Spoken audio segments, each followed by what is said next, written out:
नमस्कार बंधू भगिनींनो, रामकृष्ण बदने या यूट्यूब चॅनलवरती मी आपल्या सर्वांचं मनपूर्वक स्वागत करतो. संसार हा शब्द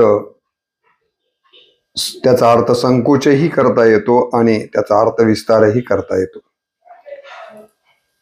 अवघाची संसार सुखाचा करीन, आनंदे भरीन तिन्ही लोक, असं माऊली किंवा अन्य संतांनी संसाराच्या संबंधानं अनेक रचना, संसाराच्या अंगी अवघीच व्यसने, आम्ही या कीर्तने शुद्ध झालो, असंही संसाराच्या संबंधानं सांगितलं गेलेलं आहे.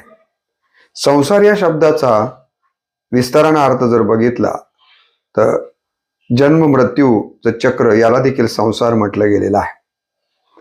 तर संसार या शब्दाचा अर्थ संकोच करून जर अर्थ काढला आणि छोटा जर आपला अर्थ घ्यायचा ठरवला तर आपण म्हणतो कसा चाललाय संसार, संसाराचा गाडा काय म्हणतो, म्हणजे पती पत्नी आणि त्यांच्यापासनं निर्माण झालेली एक दोन लेकरं आणि त्यांना घेऊन जो चाललेला गाडा असतो त्याला देखील आपण संसाराचा गाडा असं म्हणतो.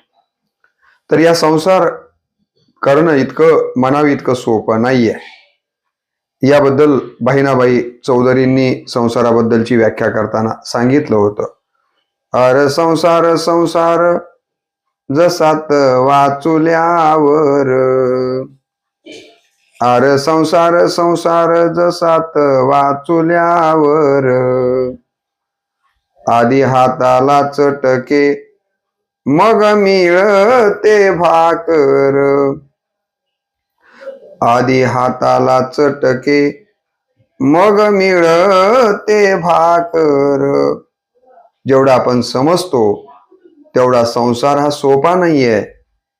आणि म्हणून बहिणाबाई या रचनेतनं म्हणतात की अरे संसार संसार जसा तवा चुल्यावर, चुलीवर ठेवलेला तवा जसा खालूनही जाळाने तो भाजून जातो आणि वर देखील तो गरमच झालेला असतो, तशा पद्धतीनं या संसारामध्ये सुख पाहता जवा पाडे अशी स्थिती आहे. म्हणून संसार दुःख मूळ चहूकडे इंगळ, विश्रांती नाही कोटे रात्रंदिवस तळमळ, असं संतांनी सांगितलं. म्हणून आधी हाताला चटकेन मग मिळते भाकर. या संसारामध्ये भाकर जरी आपल्याला साधी खायची असली तरी हाताला चटके बसतात आणि मग भाकर मिळते.